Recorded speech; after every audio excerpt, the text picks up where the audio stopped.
Καλωσορίσατε στο Rainbow Plan. Πάμε να μάθουμε ιστορία της 5ης Δημοτικού. Είμαστε στη πρώτη ενότητα, οι Έλληνες και οι Ρωμαίοι. Θα δούμε το κεφάλαιο «Οι Ρωμαίοι κυβερνούν τους Έλληνες». Στην ιστορία της 4ης τάξης μάθαμε ότι το 146 π.Χ. οι Ρωμαίοι κατέκτησαν την Ελλάδα, ύστερα από μακροχρόνιους πολέμους. Από τα πρώτα χρόνια της κατάκτησής της όμως αντιμετώπισαν πολλές δυσκολίες στη διακυβέρνηση των κατακτημένων πόλεων.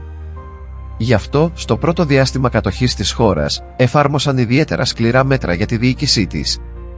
Πρώτη φροντίδα των Ρωμαίων ήταν να κρατήσουν τους Έλληνες διχασμένους και να τους εμποδίσουν να συνεργαστούν μεταξύ τους. Γι' αυτό, αμέσως μετά την κατάκτηση, κατάργησαν τα δημοκρατικά πολιτεύματα και τις συμμαχίες των ηττημένων πόλεων κρατών. Εφάρμοσαν δηλαδή για τη διακυβέρνησή τους το διέρη και βασίλευε. Βασικό κριτήριο για το νέο τρόπο διοίκησης κάθε πόλης ήταν η στάση που αυτή είχε τηρήσει στους ελληνορωμαϊκούς πολέμους. Έτσι, σε όσες συμμάχησαν μαζί τους ή δεν αντιστάθηκαν στις λεγεώνες, τους παραχωρούσαν ανεξαρτησία ή αυτονομία και ανέθεταν τη διοίκησή τους σε φιλορωμαίους Έλληνες. Σε όσες όμως αντιστάθηκαν, φέρθηκαν ανελαίητα. Γκρέμισαν τα τείχη τους, άρπαξαν θησαυρούς και έργα τέχνης, επέβαλαν βαρύτατους φόρους, αφόπλησαν και εχμαλώτισαν τους κατοίκους τους.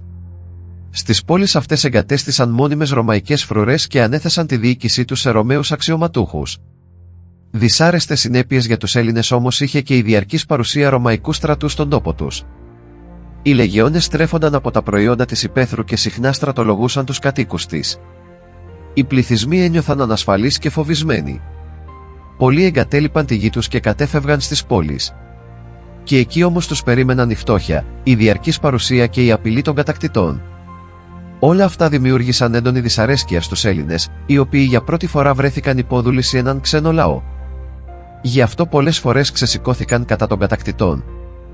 Ο Ρωμαϊκός στρατός όμως κατέπνιγε αυτές τις εξεγέρσεις και τιμωρούσε σκληρά αυτούς που θεωρούσε προτέτειους. Σας ευχαριστούμε που ήσασταν μαζί μας και σας περιμένουμε στο επόμενο μάθημα.